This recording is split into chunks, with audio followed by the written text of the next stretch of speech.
And again, I've enlisted a plucky team of space cadets to throw down in the ready room, armed with only their first reactions to episode 2 of Star Trek Picard season 3. Here they all are.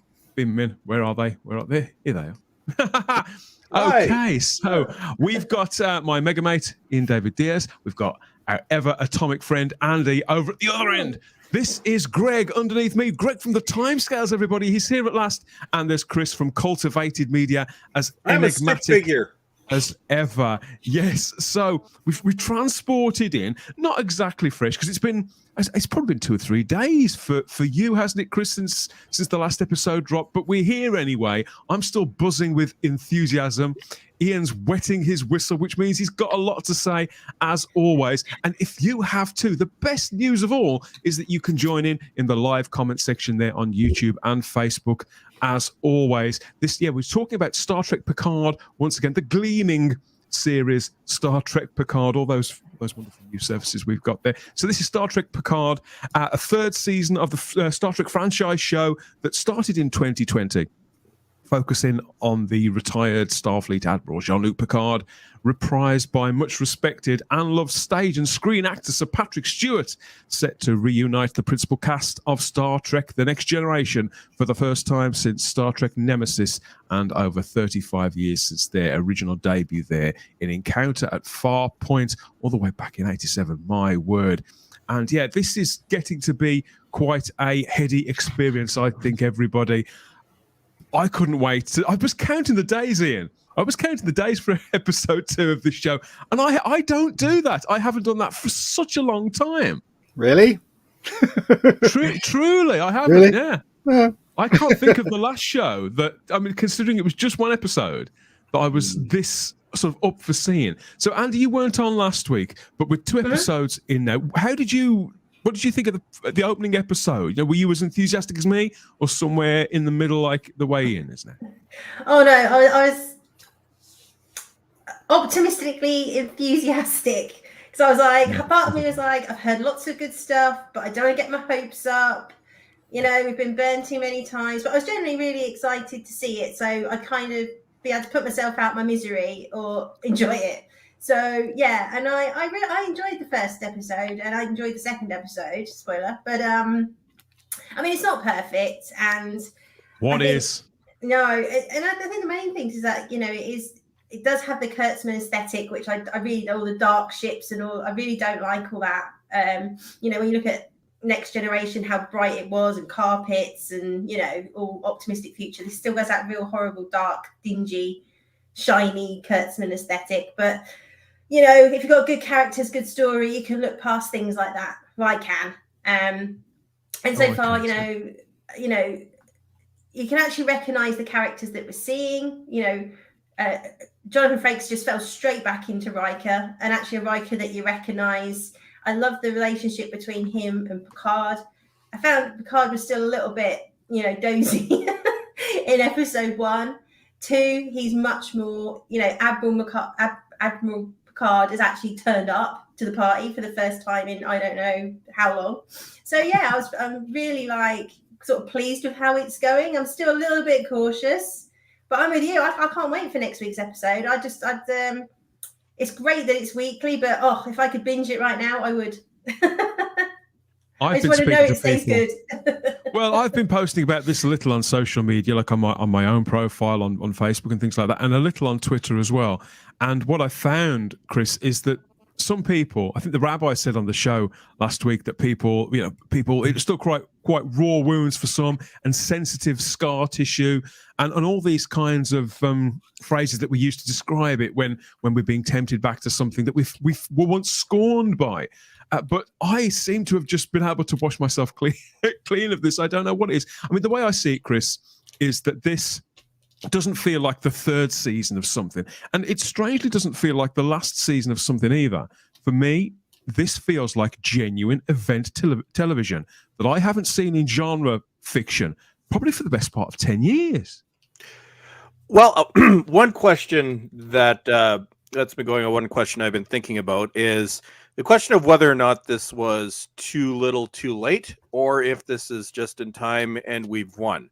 I've kind of waffled back and forth, but with this second episode, and everybody's free to disagree with me, but from my perspective, and I think under Terry Metalis, I think in many ways, I think the fans have won with this franchise because there are definitely still issues with this episode. I'm still torn on the darkness, although keep in mind DS9 would have been very dark as well if it hadn't been shot for standard def TV. So that's debatable.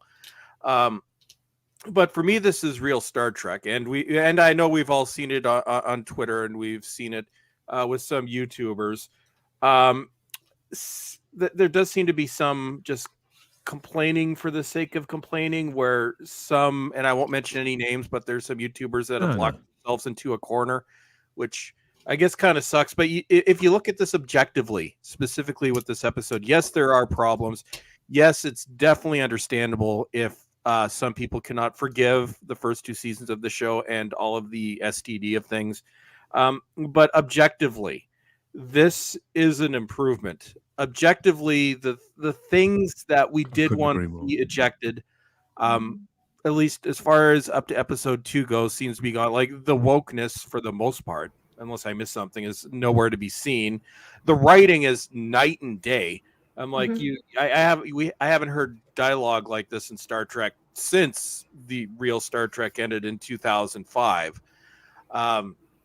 I think even the question of respecting the fans, I think we're seeing that as well, because Terry Metalis has been all over social media and on various YouTube streams as well. He was here last week. I tell you, there's no counter for taste, is there? and it's proven it was Terry Metalis. So that not only is completely ignoring the fans or pretending that the fans don't exist, you do have a showrunner that is actively taking part in the discourse with fans, and that we don't see ever with any of these. Usually, we're used to people in charge and actors making fun of the fans or saying terrible things about us or saying we don't exist anymore. This is completely different. This is almost shocking at this time of day. It is strange. It's one thing to do that in the run-up to your series launch, but to continue to do it afterwards, I think it's not something I've ever seen before. I mean, I haven't been on Twitter for that long, and Twitter tends to be where most creative people hang out like that. Greg, you're new to the channel. We haven't had you on before. Are you historically a big Trekker, and were you one of the people that was sort of felt pushed aside from this franchise, if so? Yeah, Dan, and thanks for having me on. I love this show, and it was an absolute joy for you to invite me on here. As far as Star Trek, there were several television programs that our father didn't want us to watch. And Gilligan's Island, Three's Company, which originally was a British program called Man About the House, the Three Stooges, and Star Trek. And I say Star Trek because that's how my father would mock Star Trek. And he would say, I don't want you guys watching that Star Trek because that Spock looks like Satan. And that's no joke. So those ended up becoming our favorite television programs. And I had watched Star Trek so many times, the original series, that I think I had the dialogues memorized. So we'll put you down as quite a big Trekker then. Sounds like you're somebody who's watched it your whole life. Yeah. And I remember when it came back on in 1989, our dad had actually become a fan of Star Trek by that time. And he said that new Star Trek is on. And I remember Encounter at Farpoint, and we recorded all of the episodes on VHS and watched them over and over and over and over again. And then came the movies. Star Trek 4, I think, is one of the best movies in the history of the franchise. And when Picard came on, it was it was sort of great at first, because it's like, okay, it's back. And then after about halfway through the first season, I was like, do I really want to dedicate the time to keep watching this? Because it seems as if the younger people in the creative areas of making Star Trek today seem to have either lost sight of what Star Trek actually is, or they never had it to begin with. So I fell out halfway through season 2, and but watching series 3, episode 1 last week, it was extremely exciting because I really felt like it's back. And I don't know what changed. I don't know who the writers are. I don't know who the directors are, but suddenly it's back, and that's great. And I just watched episode 2 right now. Well, Star Trek, I mean, I don't know how you feel about it, Ian, but Star Trek is more than it's more than what's setting the dimmer on the lights is set to, and it's more than an arrangement of props, isn't it, to litter sets with. And it's even more. At one time, people thought Star Trek was all about the chemistry between 3 particular actors. You know, back before TNG, everybody thought it was about DeForest Kelley, Leonard Nimoy, and William Shatner. It's about a way of storytelling, I think, isn't it? A way of spinning a yarn that's both about, it's got a spirit of adventure and something in the background that speaks to us on a kind of ethical level. I guess the 60s one was I hate to say it was about those 3, really, let's face it, and stories were created around them, sometimes for no, but that did sort of transplant, didn't it, to successive casts, because once they realized that, you know, you balance the right characters. There doesn't have to be hundreds of them. They don't have to be necessarily the very outlandish characters, as long as we feel like we know them. That's what I feel about Star Trek. Yeah, but I think like when the 60s Star Trek first came out, I mean, people saw it, but it wasn't a huge success. It was because of the reruns throughout the years that people got used to it. Different generations got used to Star Trek, and that's how Star Trek became the legend that it is now. You know, that's the thing. And obviously Paramount, whoever owned it at that time, saw cash cow. Years later, they wanted to make a movie. Star Wars came out, they made the movies. You know the history of Star Trek, but generally it was really about the three. The 3 was McCoy, Spock, and Kirk, and the stories revolved around them. But they were also adding loads of stuff in there, like about society and all that stuff. So it was very clever, Star Trek, and it only got recognized for being clever throughout the years of the rerun. Because as I said, when it first came out, I think did it go for 4 seasons? Probably a little ahead of its time. It ran for 3.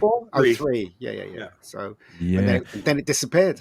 You know what I mean? So, yeah, it was only going to be 2 seasons, and then a lady known as Bijou Trimble actually saved the show with a letter writing campaign, as in old-fashioned letters with stamps. Mailing them off. And all these decades on, we have to go through hell and high water to get them to listen to fans across most TV shows. They don't seem to. They've got to a place where they really mistrust fans and vilify fans. So it's refreshing to find us back in a place where fans are. Look, the way I see it, the fandom menace, the movement that was about, just as you said, Chris, it was about respecting the fans, not obeying the fans, respecting fans. And I feel that certainly this run so far represents a massive swing back in that direction. So, yeah, the first episode got generally a very positive reception here on our panel last time. I viewed it as almost like an intergalactic road trip. We've got the 2 main players from the TNG cast in particular. They were riding up front, and even though they're men of advancing years, they were still bending rules, calling in favors, and chancing their arm the way we like to see our heroes do. And now here we are back for more. Like I say, I've genuinely been counting the days to this. This is episode 2 of series 3 of Star Trek Picard, Disengage, written by Christopher Monfett and Sean Tretter, directed by Doug. Oh, here we go again. Sorry, Doug. Ennio Koski. Hey, there we are. Okay, I got there in the end, Doug. Yes, so that's the names on the doors for this one. Who wants to start? Ian, last week you were I felt, Ian, that last week you were the one who needed the most persuasion. You were lukewarm, I think, is the best way of describing it. How do you feel this week? Have you found the groove? I think I'm thinking with Andy here. I mean, it's it's enjoyable, but unfortunately, it still has the crap that previous seasons got. I hate the Raffi story. If that got taken out, wouldn't make I guess it would make a bit of a difference. I don't know where the story's going, but every time she comes on, I'm like, oh, come on, get on with it. I feel like speeding it across so I can get back to PICARD and is it the actress or the character? Because I just really don't like Michelle Hurd. I think she's really good, but I did struggle with the character. Yeah, don't like the character. Don't like where she's going. I don't care about her at all. Right? I wouldn't say she seems like a different person, but I think I get the impression she's there for a reason this time. Well, I don't care. I just don't like her character. Fair enough. But I mean, she might redeem herself because this is only the second episode. This episode was enjoyable enough. I found it amusing in places. Also, right? Am I wrong in thinking that PICARD took over at the end and he went, "This is Admiral PICARD. We're going to do this." Yeah. So the question, and you would start at the end. Well, no. I just want to ask a question, right? Am I missing something here? Why? When he wanted to go to that place and rescue Beverly, why didn't he just take command of the Titan? If he had that power, I think he was respecting Captain Shaw until he absolutely was put in a place where Captain Shaw was willing to was committing to a course of action that would cost. And because he's an admiral, you can see it in there. Although I guess it still works for retired admiral. An admiral can override command of a ship, so that's. That was one of the most enjoyable moments of this, is that when he literally said that, you went, PICARD is back now. Yeah. Do you know what I mean? He's back. He's not this doddering, even though he's still doddered a bit, but this old man. You know what I mean? And also the scene that made me cringe. Oh my God. I was like, what? When Beverly comes in and they don't say those words, and then PICARD goes, like that, like moony-eyed at each other. He's trying to force it. Oh, it's my son. I was like, no. Why do you just look at her and then say, you know what I mean? Why do you need all that stupid, over-the-top acting? I thought, but that's just me as a director and as a writer. That's just me. I would never have directed him like that. I would have said, just look at her, turn around, and take command of the ship. There's no need for this over-the-top going. Like he's doing a poo or something, Wasn't it? Weren't there pauses? But aren't those pauses there partly for the audience to process what's going on? No, it's not. No, the audience is far more clever than you think. They would get it. Immediately she comes in, he looks at her, she looks at him. They know. I knew. We knew you last week. I'm not saying we hadn't. I'm not saying we hadn't worked it out. Yeah. But I think the moment was worth relishing. No, it wasn't. It was drawn out and over the top. It should have been shorter. He should have taken command immediately when he saw her. He would have immediately got it. He's not that stupid. He's bloody Captain PICARD or Admiral PICARD. I liked it. He would have got it. Chris, so did I. Every single second of it, I was exhilarated by the entire thing. Go on, Chris. You tell him why he's wrong. Oh, Ian. Oh, I love you, buddy. It's fine. I don't care. This is what I love. I love these differences of opinions, though. Yeah, exactly. Yeah, it's fun. Yeah, although I think Ian and I have you become me, dude. I don't think it's just if you look at that last week, I said to you that bad editing when Raffi's performance of the whole thing getting destroyed, that edit was really bad. It should have been much closer as an editor as well. I can tell you that thing should have been much closer. That scene should have been cut. That him creasing his face up, it should have been just one look. I beg to disagree with respectful intentions. That's right. Go for it. Cool. No, I was thinking to myself, I'm like, oh, some people are going to hate this. Ian will probably hate this. Ian hated it. I didn't hate it. I enjoyed it. Problematical, we'll call it. But I actually, because keep in mind, we don't see any actual genuine emotion on all of these shows anymore. It's so forced. And I kind of liked it where, and this has been a problem with especially Star Trek, where it's like just rambling dialogue just doesn't stop. STD is terrible for this. Either they're rambling or they're crying about something. On this one, it's like we don't see this anymore. Okay, so cut out the dialogue and just it went silent acting. I liked it, but I could see why you didn't. This is an objective subjectivity. I don't even know what that means. No, I know. I know what you mean. I know what you mean. I don't know. Look, let me finish. Right, I enjoyed it. Right. I basically punched the screen when he literally took over the ship, which he should have done in the first place. I don't know. That's just my opinion. I do. Obviously we knew that was his son. Whatever. And there were like some nice moments in there. I hated the Raffi stuff when she was trying to negotiate with the Ferengi, and I just like get on with it. I did. It was a great welcome to see Worf back, even though he's grey, and kicking ass and stuff like that. That was terrific as well. But yeah, apart from that, there's still bits in it. Nothing's perfect, right? But I think this is on its way into to saying sorry to the fans. I think this is on its way. So hopefully the next episode will be just as good as this one, even better. Also, aren't they copying Star Trek 2 when they go into that cloud thing? I it's very similar. Purposely. Yeah, because they've even got the same sound effect when they go into the cloud, haven't they? That's sort of boom. So they got two sound effects. One sound effect from the JJ Star Trek of the ship. That's the same sound effect. And two, I don't know. I think it's one from Wrath of Khan. I think. But anyway, it's okay so far. It's all right. The way I see it, moments. I know I said about this last week. Moments like when we first meet Georgia LaForge's daughter there on the bridge of the Titan. How I felt, Greg, that was very similar to a scene at the beginning of Star Trek Generations where we met Sulu's daughter in a position on the Enterprise B. So to me, I won't call them rip-offs. I think they're echoes, tributes, and I think tributes. I wouldn't even go that far. But I think when something. They're aware, in my view, and although I would imagine he'll never say so publicly, I think he's too much of a class act to do that. I believe that Terry Matalas and his team know how badly this entire franchise has been damaged by people that they've been working with. I mean, we don't know how present they actually are, and I think that those elements are there to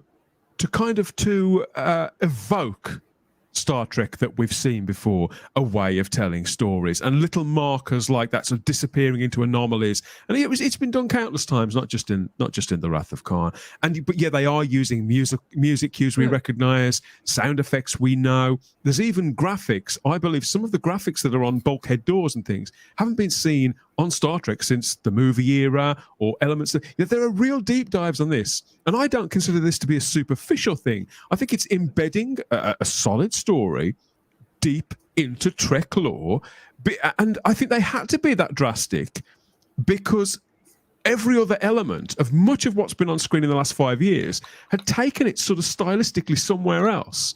I think I know there are people, only a very, very few people, but they're so vocal about the lighting. I really do think, I understand that it doesn't work for them subjectively, but objectively, there's so much else to consider with this. So when it comes to evoking Star Trek, and whether you saw it on the big screen or the small screen, do you feel they're doing a good job of this, or what do you reckon? Yeah, I think that it's interesting. First of all, I loved Ian's point of view there, because I had not thought of this. Yeah, I had not thought of this as if from a position of a director. So you have an interesting viewpoint there.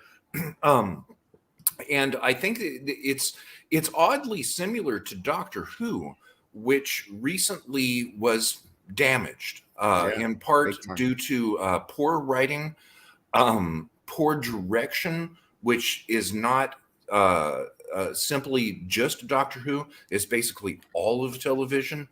Greg, I think the way to combat that, though, the way to combat that, and the way to make the audience feel reassured, is to reach for these markers, for these cornerstones, and to do so confidently and to use them effectively. And obviously, if you haven't got the story, if you haven't got a robust story that's going to sweep people away, then it's not going to work whether they're there or not. Of course it isn't. Exactly. And I'm not exactly certain what has happened with the franchise to push it in this direction.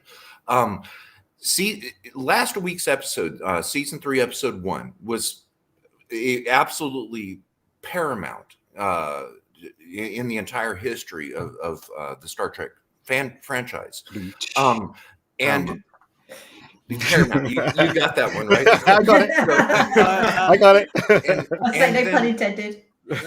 Pun intended. Very punny, right? I like it. And then yesterday's episode, it's as if it slipped back a little bit. It's like, okay, we got this, and then all of a sudden, we're gonna have to go back just a little bit. Yeah. You know, for the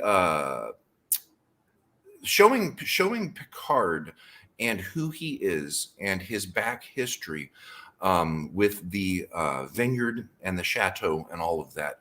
I think that could have been one episode, actually, not 2 entire seasons, because they seem to have lost the grasp of boldly going and seeking with out respect, new life, I don't want to keep going back civilization. I can't keep going back to seasons 1 or 2 of this. It's got to be about this episode. We're going to have the same conversation for 10 straight weeks. So in this episode, okay, so this is how this goes down.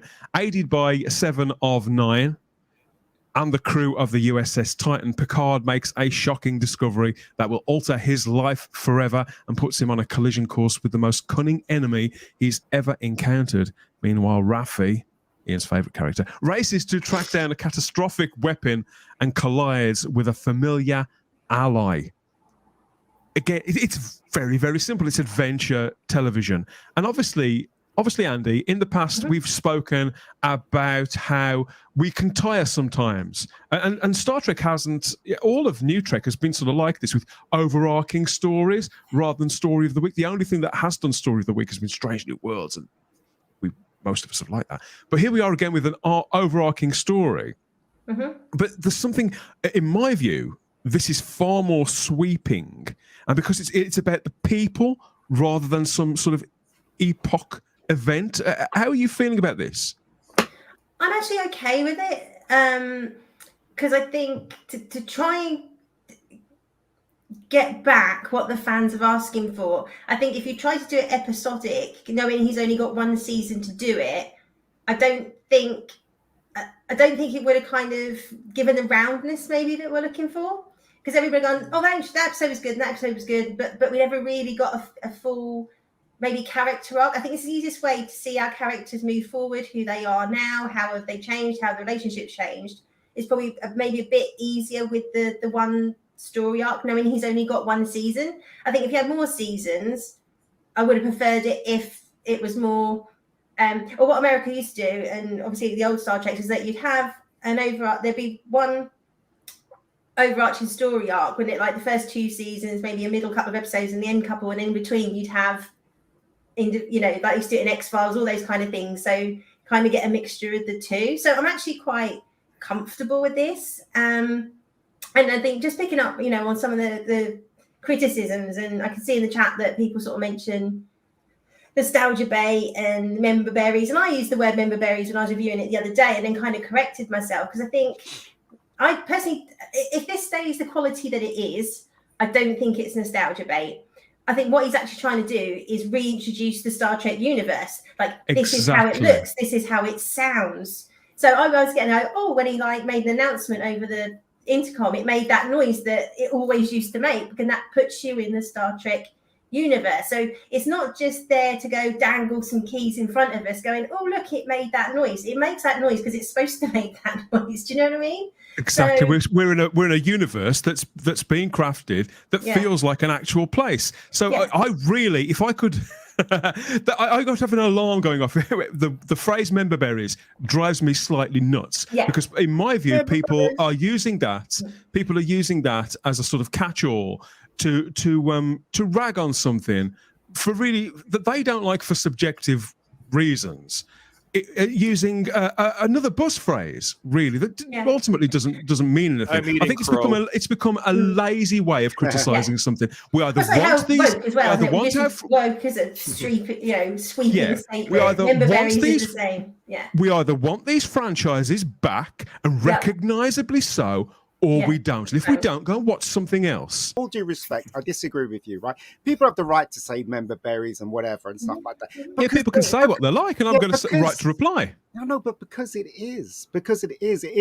And we just mentioned the sound effect they used from the Star Trek movie, and all due respect, right? Obviously, I don't want to upset anybody here at all, but I'm just saying there is a lot of stuff that they picked up from the movies that was in the first episode and this episode, and the music and stuff like that. So but it's in there, and I think they did it deliberately, you know. Ian, I think the music is as important to this show as anything else. You know, like when I say, hey, not on a topic, but you know, like when we talk about Doctor Who and how important Murray Gold is.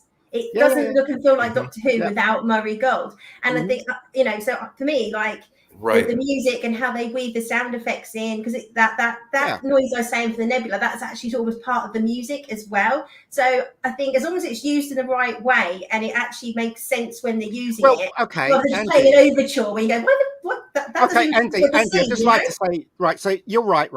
But, they didn't have to use that sound effect, right? And they used it because they wanted to call back to the other movies or wherever it came from. And that, is essentially a member berry, or that is essentially a callback to, and it's there, you know, they've done it deliberately, right? Because they could have picked any sound effect, and it does exist in both episodes. It really does. But I don't mind that. I don't care if people call it member berries. I don't care if that's what they deliberately done. But I think it's a good thing. It's kind of needed this though to re-establish the universe. This is what Star Trek looks and feels like. Well, it doesn't look, but feels like.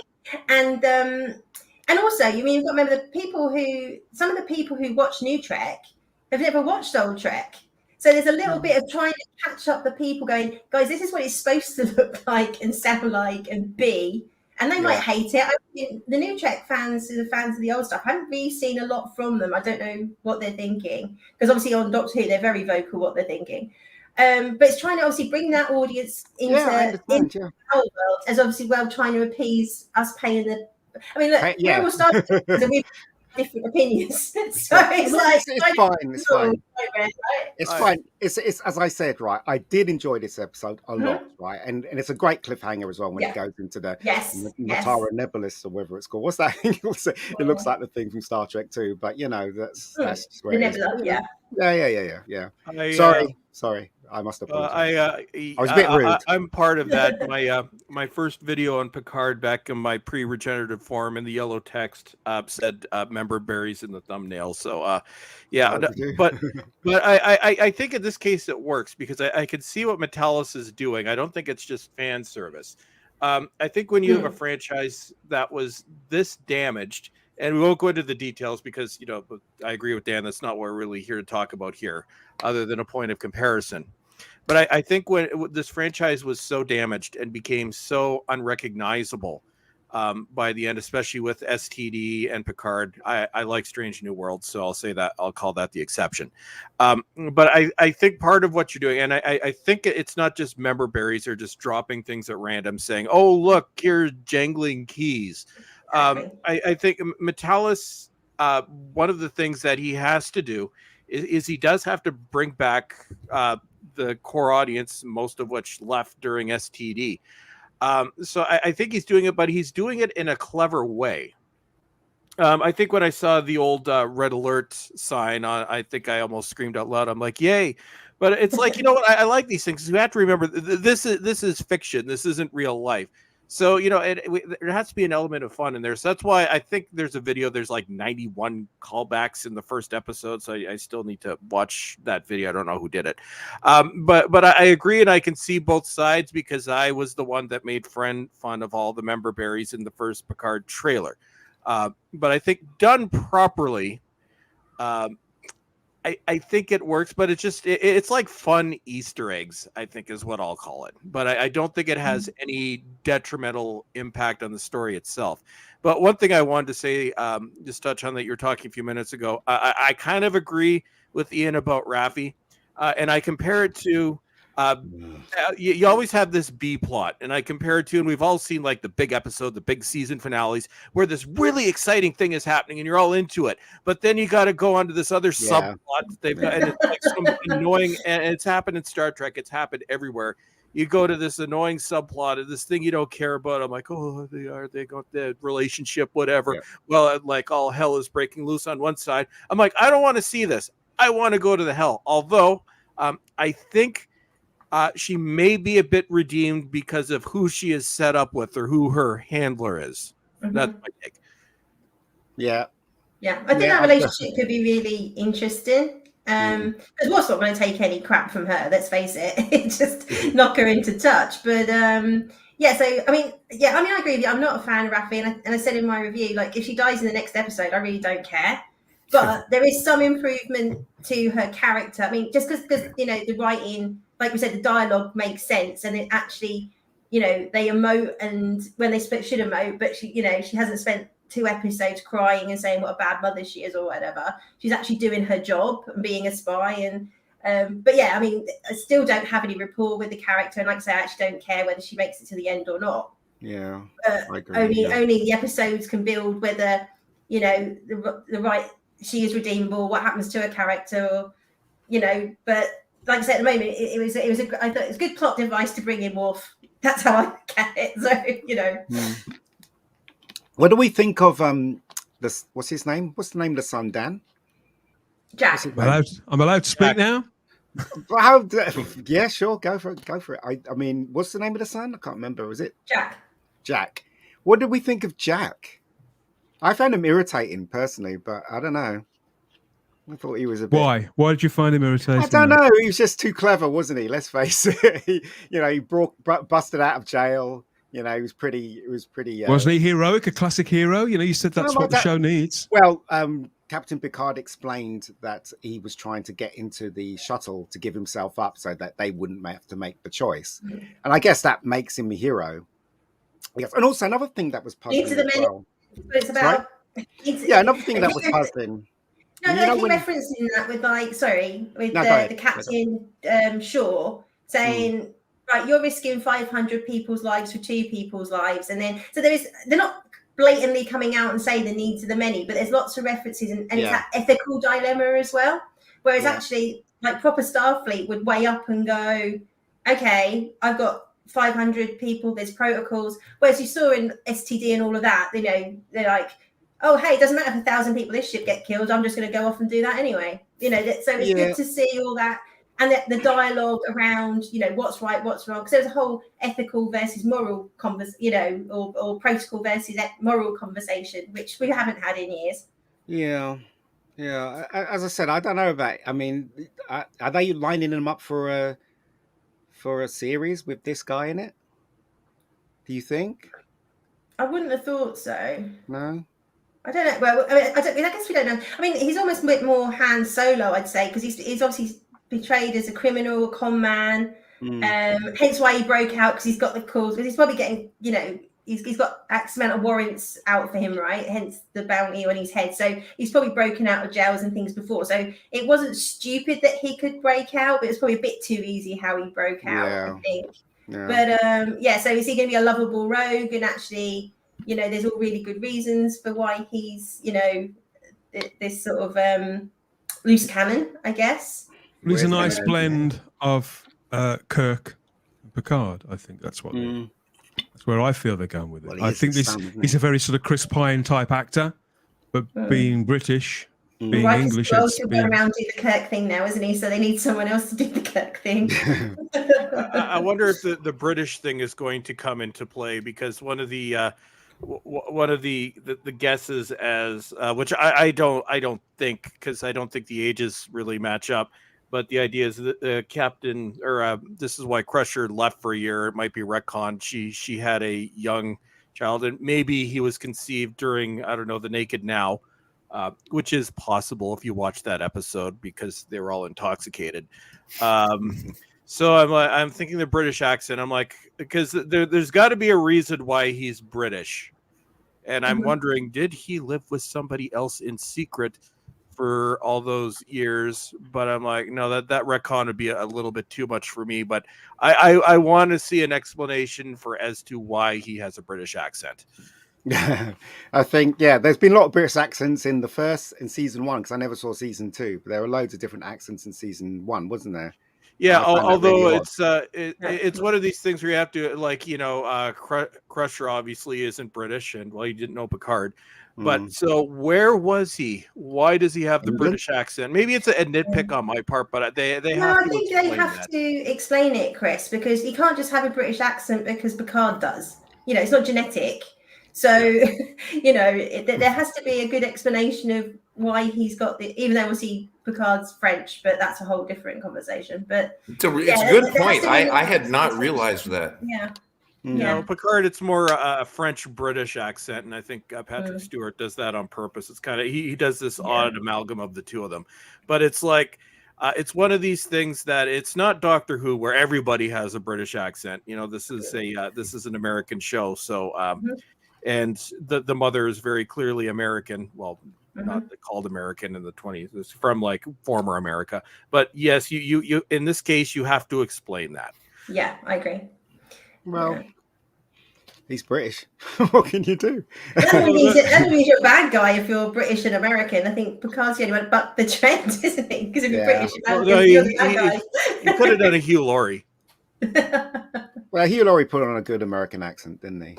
I think he did anyway. So he did sound very American. So, but I'm wondering what's going to happen because they've gone into that cloud thing and that big ship's following them, and it's obviously they can't hurt it in any way because they fired a couple of torpedoes at it, didn't they?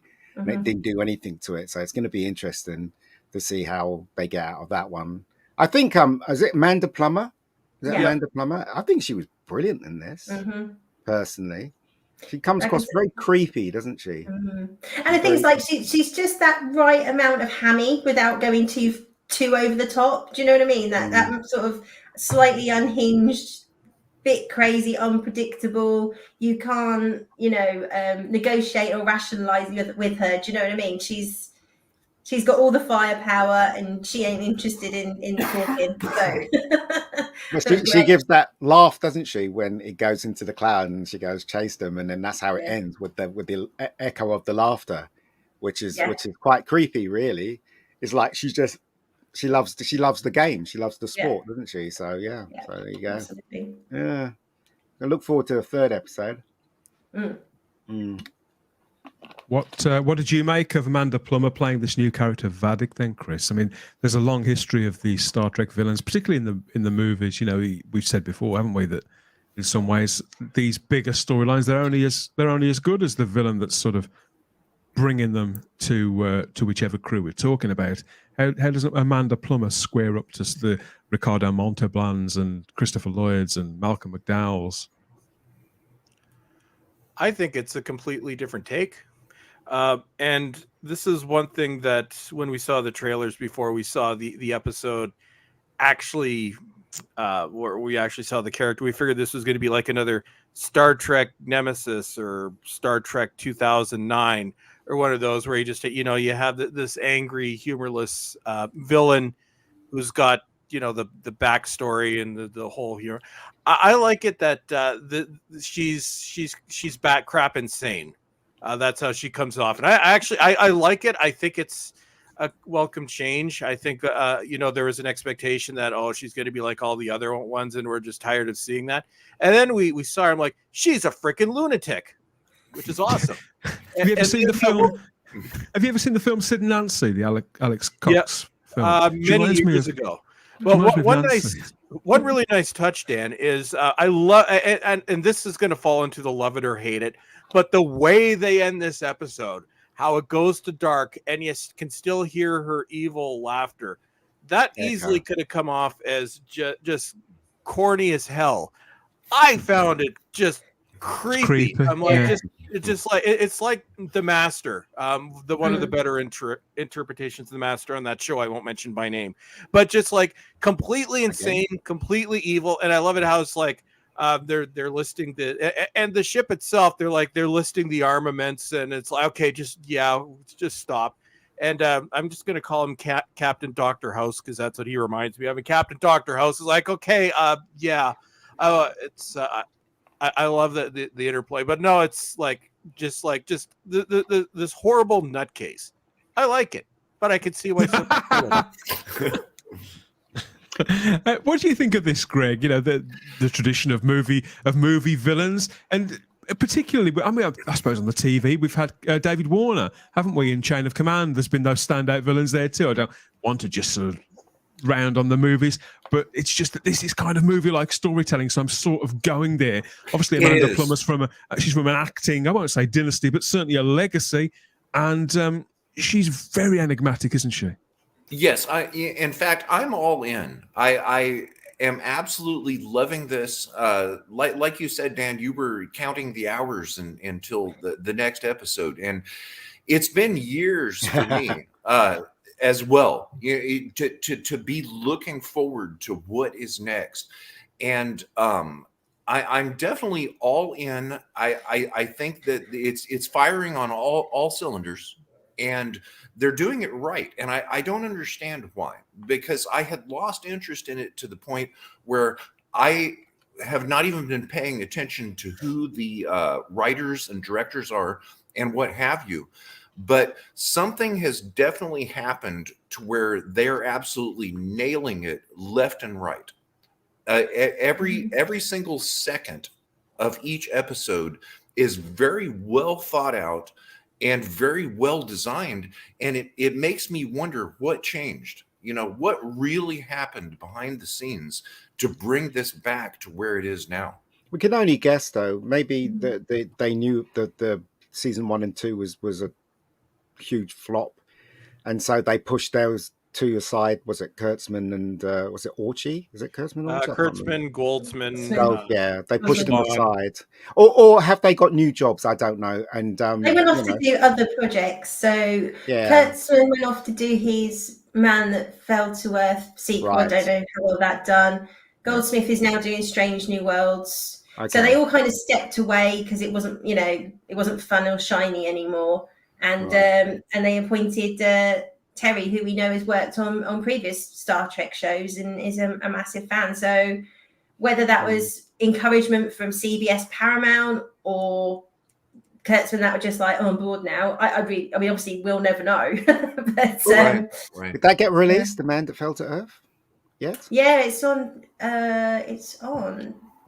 Disney Plus or Paramount Plus. It's on one of them. Well, it's probably Disney Plus because they're batting 1,000 at tanking themselves. So yeah, why not take that?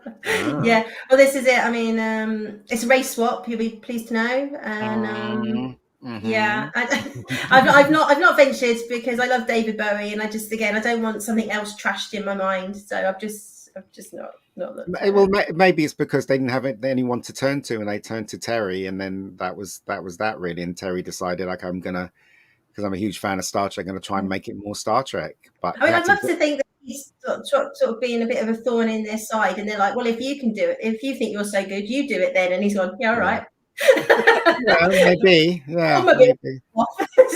Yeah. So hopefully, maybe he's just been that. Is that what we should be doing? Am I right into saying that this is the last with the TNG crew? No.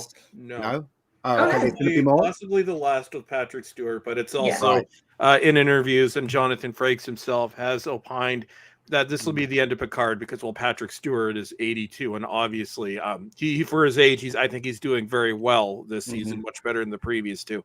But no, I think the idea is there is going to be more of this. I think I have a feeling that Jonathan Frakes has probably impressed enough people in how easily he fell back into the role of Riker. And the fact that he's 12 years younger than Patrick Stewart. I think we're going to see something with Frakes. Yeah. And hopefully him and his wife stay separated because, just the one character I'm not looking forward to seeing come back. But actually, one thing I wanted to touch on, what has changed. And one thing that's you'd say it's intangible, really it's tangible. Through the first two seasons, you got the impression that obviously they were there to push the message, and there was no heart. Nobody cared across the board. Actors, writers, filmers, everything. It was just like it was bland. So you could tell by watching those first two seasons that there was no care. They didn't give a crap about what they were doing. The difference here is you can see that this is somebody whose heart is in it, somebody who loves this series. you see passion behind this, like genuine passion across the board.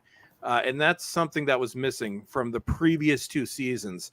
That I think. And I'm sorry, who is this you're speaking of that has brought back this passion? Terry Metalis. Yeah, the showrunner. Yeah, okay. Terry Metalis. As soon as he comes in, well, even the actors are energized. Because even when you saw Riker last time, he didn't care. Yeah, energized. But you could tell that missed that. when Riker was making pizzas a couple years ago, you could tell that Jonathan Frakes, he really wasn't in it. But here you could tell it's like, this is Riker. I'm like, the passion is there across the board, and I think that's where the difference is. Mm-hmm. Yeah, and I've mentioned it in a couple of my reviews now, but the scene when he's talking to Picard in the lift, all around his son, is like that. It's a proper conversation that friends would have, or someone goes like, "What the hell are you doing?" He's basically telling him, like, take your head out from up your ass. That's like, are we going to address the elephant in the room? And Picard's just going, "Oh, I don't know what you mean." And he was like proper, like, not taking any crap. Like, Riker's like, "Look, we ain't got time to be dicking around." It's real dialogue as well, Andy. People really talk. We're in trouble. You need to sort this out and figure out what we're going to do. And it was like, and it wasn't like he was overtly rude or insubordinate or sassy like you'd seen in New Trek. It was like someone who respects the other person, but they have that history that he can turn around and go, "What the bloody hell are you playing at?" And it was, like I say, as you said, real dialogue that he's just looking at him like, "What the hell? What was that?" So it's a really smart, but it's like one of my favorite scenes in it. I just thought, that, and like as Ian said at the end when Picard becomes Admiral Picard and actually fires out some orders, and he's like, "Right, you will respect me. I do know what I'm doing." Boom, boom, boom. I mean, that's my 2 favorite things. 2 seasons for him to come back. It took 2 seasons for Picard to literally come back within those within those minutes, within those seconds. He was suddenly. Remember last week I was talking about how he was just a dithering old man last week, and I was thinking, and now just for a couple of lines, Picard's back. So. Well, as soon as you see Chateau Picard, you're just like, ugh. Now, aren't you? Like, God, Chateau Picard. I got rid of that pretty quickly. Thank God, he's not in there. No, literally, you had to look at it now that we've seen. Like, it's actually kind of funny where the first thing they did was Shadow Picard is gone. Yeah. We're never going there again. Yeah. But last week, right? I think Dan and who else was on last week? I can't remember. They were saying that the Irish girl that he lives with, that's more of a relationship, isn't it? It's more than just she's more than just the housekeeper. Mm-hmm. I think you were saying that, Chris. You were saying that. No, that was a plot line throughout the jumbled mess that was last season, which I eventually watched all the way through for context. No, there was this. It really was boring as hell, but it started in season 2, episode 1, which they carried through, where you could tell there was a relationship developing. It was just very horribly written. But it seems to be that's where they were going. But keep in mind, Picard has a tendency. He's been in relationships. Whatever happened to the insurrection girl? We never saw her again. So they may just do a typical Picard or like Vosh or all his other girlfriends, which he has had several. We just never hear of them again. So maybe that's just what they'll do. It'll be like Picard may secretly be just as bad as Riker. He just discards her. Okay. Yeah, that too. Okay. But I was just saying that. How is she going to feel when he brings home his son? How is she? Because she's got a relationship with him. He's my ex and my son. Yeah, exactly. It's my ex and it's my son. What the fuck is going on? She probably saying that. Irish Romulans. Who knew? So I was just wondering how would that play out. But there you go. If they survive, obviously, of course they're going to survive. But somebody was saying that. So when this is finished, are they going to carry on with Riker and the rest, or is it going to be a new thing? Yeah, I don't see them because obviously there's different levels of involvement within this. Obviously they're probably regretting the fact that they killed Data now, which was stupid to begin with. I don't think there'd be another Next Generation, but I would love to see a Riker series. We'll have to see if Michael Dorn can still pull off Worf. I don't want to see Troy come back. Just I can't stand the character or that actress. Like, just make their divorce permanent. Just be part of his character arc. But I think at least with Riker, they're going for it. And actually, somebody mentioned in the chat, Game Closet, which I've seen that as well. It's rumored that even Patrick Stewart is considering coming back. Although you have to be pragmatic. You have to look at his age. You have to look at the fact that he has deteriorated, but I think given his age limitations, I think he's doing well. I think just time will prevent Patrick Stewart from really getting into this any further. But Jonathan Frakes is 70, so he's got at least another decade where he can do stuff. Because he looks great for 70. I have to say, he looks really good. I couldn't believe he was that old. No, they're all around. I had no idea he was 70. Yeah. No, they're all when the Next Generation started. Stewart was 47. All the rest of them were in their mid to late. I believe Gates McFadden was 38 at the time. Jonathan Frakes was 35. So it's. But yeah, Frakes. Actually, none of them look their age, aside from maybe sadly Patrick Stewart, because they're all in their late 60s. I think Brent Spiner's over 70 now. So yeah. Yeah, he's about 73, I think. It's going to be interesting how they bring obviously we're only 2 episodes in. It's going to be interesting to see how they bring the rest in. Worf, that was really a good scene with Worf. So it'd be interesting to see. In fact, no, wait, I'm mixing them up with Vulcans. Vulcans live a long time, don't they? Do Klingons live a long time as well? Well, considering you had the 3 characters from the original series that appeared 100 years later, I would guess that yes. And here's one thing which I like everybody. I'm watching these just one episode at a time, but it has been dropped that you remember that LaForge is head of like the Starfleet Museum, and they've talked about the Enterprise D a lot. I don't know, that I could be going nowhere at this, but I think in the museum one of the Enterprises is going to come back.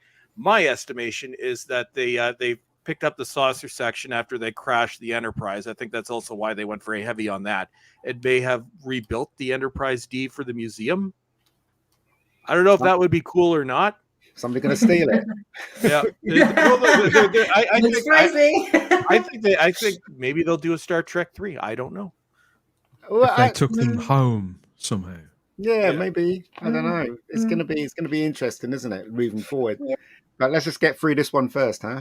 See, the whole thing with the Klingons, though, it was like dishonorable to grow to old age, wasn't it? It was a bit like the Vikings that you died young in battle, so you didn't really see old Klingons for a long time. So there was I can't remember if it was TNG or DS9 one where there was like an old Klingon and he was like sort of dishonored and things because he didn't die in battle. So who knows? I remember. Sorry, go ahead. Sorry.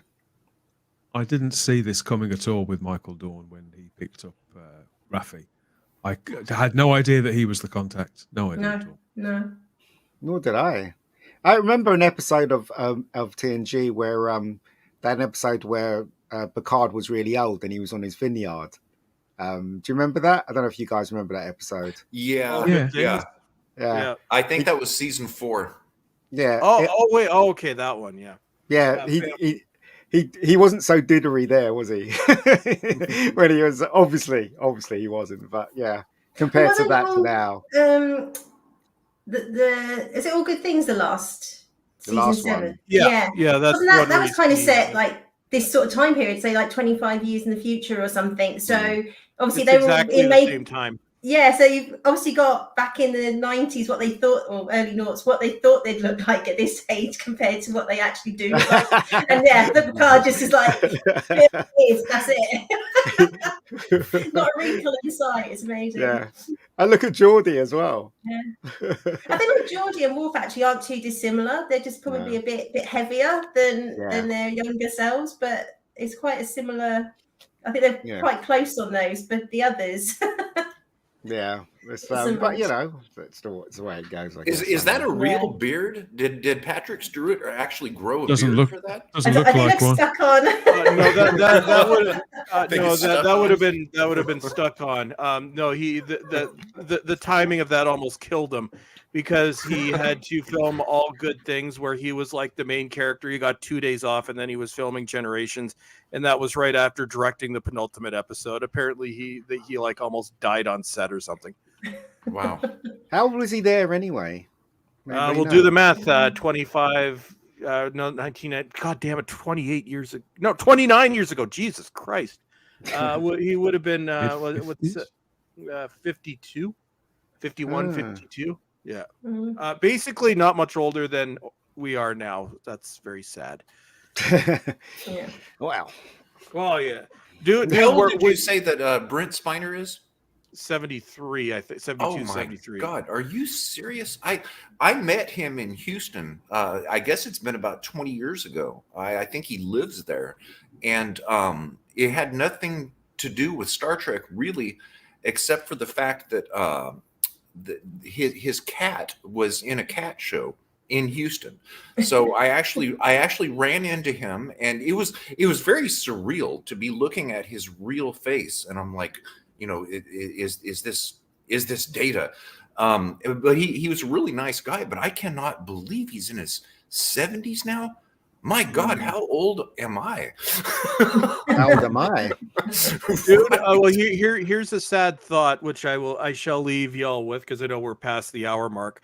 But we are, all of us on this stream, we are now older, significantly older than the entire TNG cast was in 1987, except for me, Patrick Stewart, but we're like on average a decade older than that entire cast was. Thanks for that. How do we all feel now? I feel old.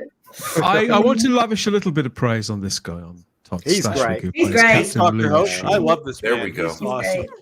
Because obviously he is younger. He probably is our age, and it's him that's rather than the heroes sort of railing against some sort of authoritarian admiral.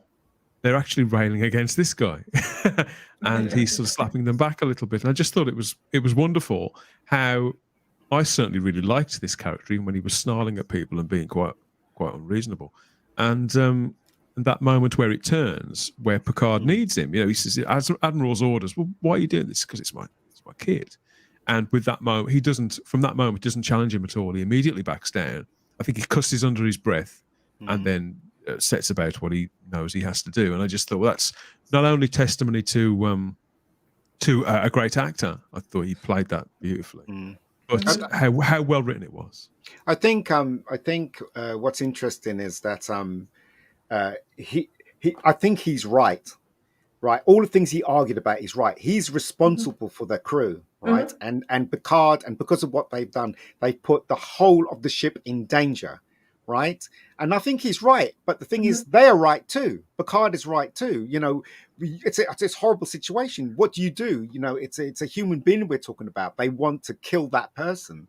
You know, do you defend that guy? Do you fight with that guy, or do you just look at the amount of people you got on your ship and just give that guy to the bad guy so you can save the other? The needs of the many outweigh the needs of the few. Blah blah blah. If you know what I mean. So I think they're both sides are right. Yeah. So like I say, it was almost like a procedural. Because he was like, this is what, you know, outside of Starfleet space, this is what the protocol says. This is the letter of the law versus the ethics of it. Go, well, we know what the rules say, but there's a human being in this equation, and like you say, no party's wrong.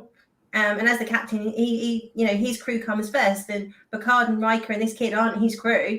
So he's like, why? I think he more or less says, well, why should I care? You know, when he was talking to like Seven about it, he's like, why is this even my problem? I think he, you know, I think I think he's done it really well. I think when Picard said, it's my son, I think that's when he thought there was, you know, so you can't return from that, can you? You've got to now. You've got to help Picard. I think that might have been the turning point there. But I guess the more you think about it, the more you can see the work that's been put into the writing. Unlike season 1, which I said I haven't seen season 2, which was just horrible. It was like it was written by 5-year-olds. The first season, it was absolutely ridiculous. But I don't know who wrote this. Was it a band of people that wrote this? Or was it just one person? I don't know. It was one person, but I think the writers' room have a lot of input, and I think Metalis directs where they go. But one thing I've noticed, that the credits are decided upon somehow later on. Yeah. It's one thing that I've noticed as a point, and this will be the last thing I'll say because I have to stop rambling. But I'm going to call him Captain Dr. House. So the one thing that I've noticed about Captain Dr. House, and this again speaks to the writing, is comparing him to Admiral Mean Lady. The go insert or shut the insert blank up and various things. How you have this authority figure with like no backstory, where here you have one who's actually human. Like he comes off as a complete jackass in the beginning, but then you see, I'm like, no, he's actually human. He's a layered character. And I'm like, again, this goes down to the writing. They're actually developing characters now. But also, was he? The thing is, we say he comes across as a jackass, but was he? Do you know what I mean? Yes. I think in episode 1 he was a bit rude. He was rude at the dinner table, right? Yes, exactly. Not in front of the crew, which again is very important. You don't see him disrespect these in front of the crew. What's going on in the ready room or whatever, that's a different thing. Which again is how you'd expect a starship to operate, right? Yeah. I said I think he's perfectly within his rights to say he's being a bit of an arse by saying what he's saying, but he could have said it a lot more nicer. But he's well within his rights what he's doing, definitely. Oh, we'd be mad if we were him. I'm like, obviously, I like the fact in episode 1 that Picard and Riker, like we revere them, as the characters on screen. But you kind of see, well, no, this is how some other people. Because if you look at their track record. How many quote incidents have they had over the past 4 decades? And yes, they did crash a ship. So it's like you kind of see, I'm like, who are these two irresponsible? Yeah, but they saved the Earth, man. I mean, you can't get any bigger than that, can you? Yeah, you're allowed to crash a ship from time to time. You're allowed to shoot someone. But look. Say if you're looking at this, say it's not a TV show, you're looking at their record and how many misadventures they've had. I'm sure that reputation would go in. I'm like, yeah, these two are trouble. So I kind of like the fact that he brought that in. I think it humanizes them, not in an insulting way, where it's like we review them. I'm like, yeah, but these two, they're a little bit nutty. I got a feeling that we're gonna actually find out why he has the disdain for Picard and Riker. Wolf 359, I'm calling it. Unfortunately, I hope it isn't because I think that's already been done. It was done with Cisco. Yeah. I think that would be a misstep if they do that, but I think that's where it's going. Yeah, but it's getting there. It's getting there. Hopefully, it'll get better. And and then we'll. A game closet. Yeah, they trashed 2 ships. Yes, let's not forget the little midair collision with Enterprise E. I love that scene. The only good thing about that movie. But they saved us from the Borg. Come on, you cannot forget about that. Picard was Locutus. I know, but he saved us still, didn't he? Come on, he kind of redeemed himself, But he allowed himself to become Locutus. He shouldn't have been irresponsible and shouldn't have gone over on that away with. Oh wait, well, no, he didn't. But no, he should have been more responsible. I'm just playing devil's advocate. Yeah. So when we last saw them, they were disappearing off into this great big gaseous thing, weren't they? The big blob, the big wobbly orange blob, whatever it is, I can't remember. Some nebula or another, I suppose they all fulfill the same function, don't they? Sort of take them out of sight.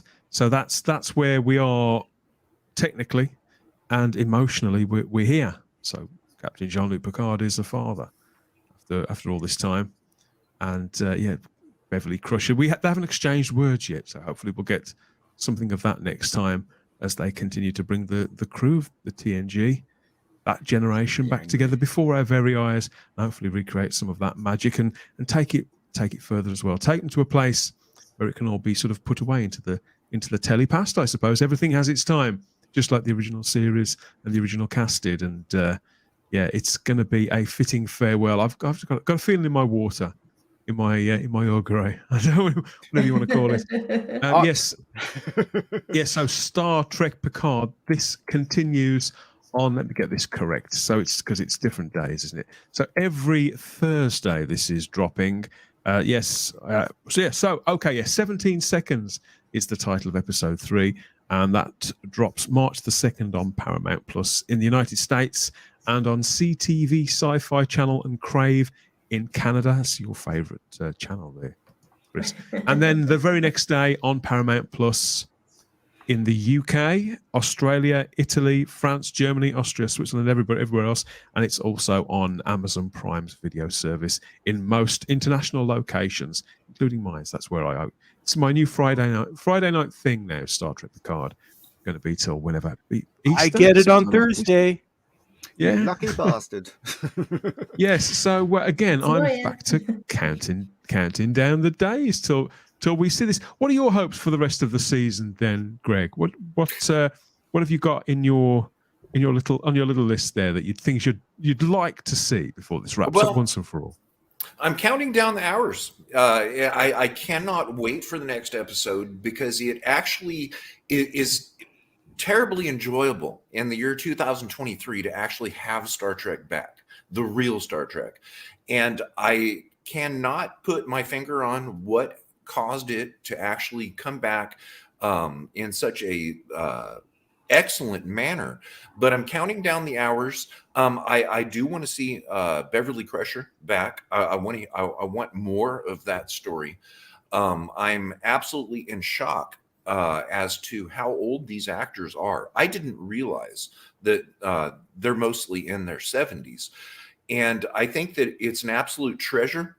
I'm happy to see it happening, and I'm pretty much counting down the hours because I want to see them seek out more new life and more new civilizations, and I want it to keep boldly going where it has not gone before. There you go. How about you, Chris? I mean, there's 8 more of these left. Are you just happy to enjoy the ride after a few years of not just Star Trek being in the doldrums, but everything being kind of a bit of a chore? Is it nice to just be swept away for 50 minutes? Well, it's been a long time. It's actually been since probably the good days of that British show I would no longer mention by name. Yeah. But no, it's weird because it's been since Star Trek, since Enterprise was on. But I don't think I've been this excited to see the next episode, honestly, since the end of DS9, where it's like last week on Thursday, I got home, took my puppy. I'm like, hey, hurry up, do your poops. I got to watch this episode. Like, poop faster. She's like, hey, she did her poops. Okay, come on. You and your dad are going to go watch Star Trek now. And watching it, I hope, and from people that have seen all of it, I'm convinced that the quality continues. Please don't bring back Will Wheaton. That's on my wish list because I don't know. Anybody remember in the last episode, if you made it that far of season 2, they had the big surprise. It was a Will Wheaton cameo. No, I don't even know if he's doing his little show this year. He's probably very mad. But yeah, please don't bring him back. Deanna Troi, just give her a little cameo and just make her go away. But other than that, honestly, just keep up what you're doing. And yes, it is. And I agree with that, Greg. It is weird in 2023 seeing this franchise that has been dead for 18 years, 2005, suddenly come back and come back in a way that it has. And I said this at the beginning, but I'll say it again. I can understand people that will not forgive, and this is too little too late, because again, I understand completely where you are because I'm in that place with the British show that I no longer mention by name, which used to be my favorite show. I don't think anything they would do would ever bring me back. Very unlikely. So I could see why many people are like that with Star Trek. And yes, some people will accuse me, well, aren't you being a little bit hypocritical? Well, no, I understand why people are excited about that other show. For me, it's personal. It's been ruined for me personally, but I can see why you're excited. And I can see why they're excited by how excited I am with this, where I think Strange New Worlds may have had something to do with it because that was a step in the right direction where we did it not as good as this, but we did get real Star Trek back. So I'm glad I have one of my franchises back. I'm looking forward to watching it, and I hope that they continue with this. Like I now really want to see a Captain Riker series. Do something with it, and we'll have to see how the other characters go. I'm actually really impressed with Jerry Ryan. I don't know what she was playing the last 2 seasons because it wasn't 7 of 9, but now she's 7 of 9, or Annika, which I'm fine with if she uses that name. But yeah, so that's so mine. And I know this is hell freezing over. That's why I actually did put formally my old name back in the thing. Yes, hell has frozen over. I'm actually excited about something. I'm speaking positively about something. I don't know. And yeah, Lord Toth, yeah, this is personal for me. And it is. And I understand. Trust me, I do. I'm not hypocritical. Like, for me, the other show, it's personal. It's very personal. Star Trek, I was more distanced from, so I think that's maybe why I can forgive it and put that aside. But if you don't like this, as long as you know you're not one of these people who are just disliking it to shill people for views, which there's a little bit of that going on right now. But if you don't like this, you're within your right. Fans were treated like crap. Star Trek was horrific, and that STD of things is still going on, which I think at this point is unforgivable. But it was awful. Those first 2 seasons of PICARD were awful. So no, don't. I'm not saying, oh, you're an idiot. I'm like, no, I understand. So it's for this one, it's your own choice as to whether or not you like this. Don't let anybody else tell you what you should think. Don't let me or anybody here tell you that you should hate this show. Don't let me or anybody here tell you that you should love this show. I think you should watch it, decide for yourself. And if you don't want to watch it, that's perfectly fine too. Like I said, I understand. And I'm going to stop rambling now. So I said that like 5 times now. I'm going to shut up. Bye. Well done. Yeah. Oh, Dan, you're muted. Yeah. Who do you think we're going to see next then, Andy? There's only so many of these old faces left to roll out. Who do you think is coming this week? LeVar Burton, I reckon. Because obviously they're in perilous danger now, right? They've taken on a ship that can outgun them, out-armor them, everything. So, and how on earth, like I say, I'm just like, how on earth are they going to get out of this? Because they can't get any message into Starfleet or anything like that. So I think it's going to be some sort of big gun, that they bring in to try to figure out how on earth they're going to get saved. So I think it's going to be LeVar Burton. Don't know, but that would make sense to me. Yeah, and it's like I said, I'm just really excited about, there's actual proper tension in this episode. When's the last time we had tension that you think, oh God, somebody could die and actually care that they die?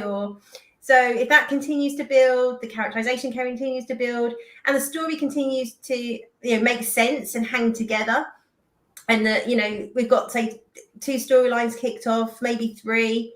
If they actually answer all 3 storylines by the end, I'll be happy. Not just forgot that they wrote something or they started something and then just give up on it, or a character appears and they just disappear with no explanation. So if they can wrap everything up by the end of it, and there's some twists and turns and there's things coming that we don't see come in, and that Amanda Plummer's I think, like I say, I love her. I think she's great, but hopefully she's not the big bad for the whole thing.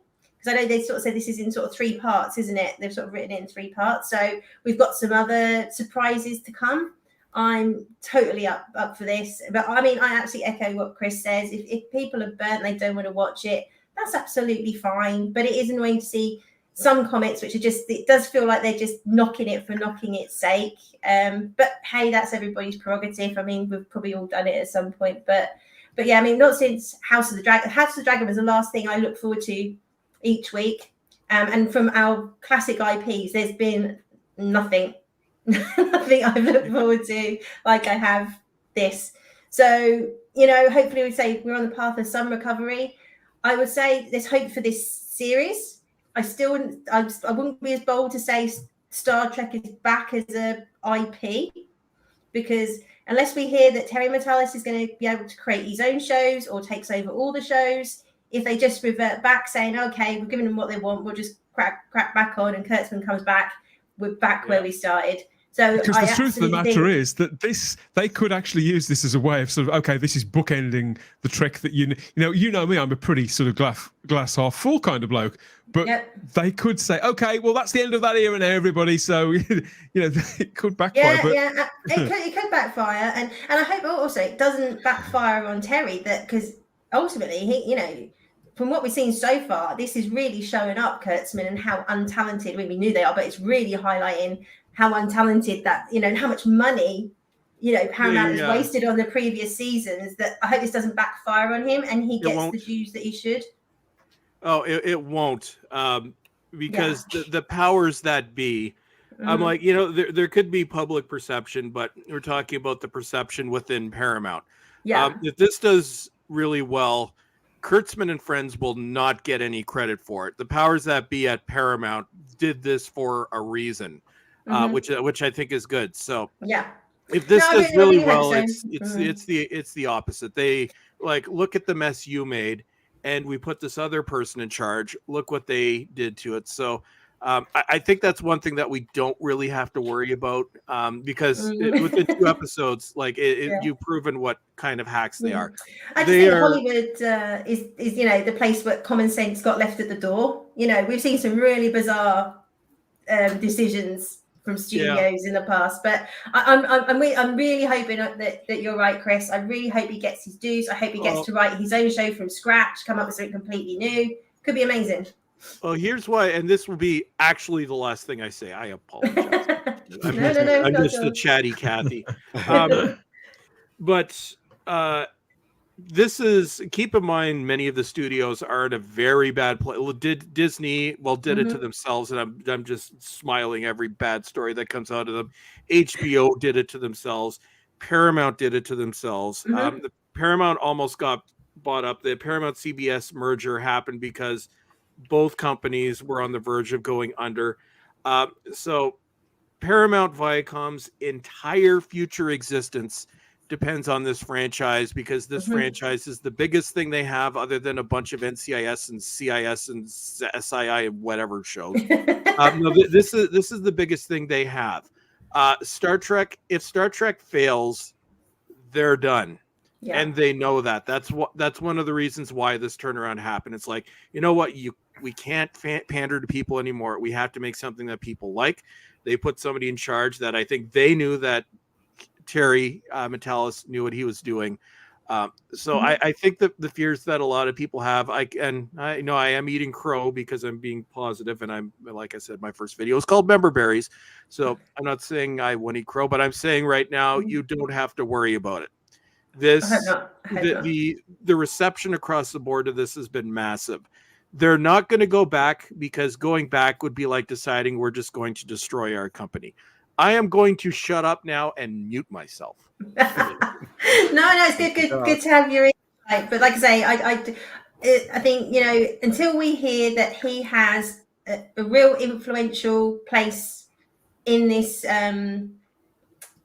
franchise, I think we'll get a good Picard season 3. And until we know what his fate is and what he's taken over, I'm not going to hold my breath with the rest of the franchise, is where I am. But if I get one great series, that's better than no great series, right? I can just rewatch this one on repeat and go back to TNG and Voyager and all the others.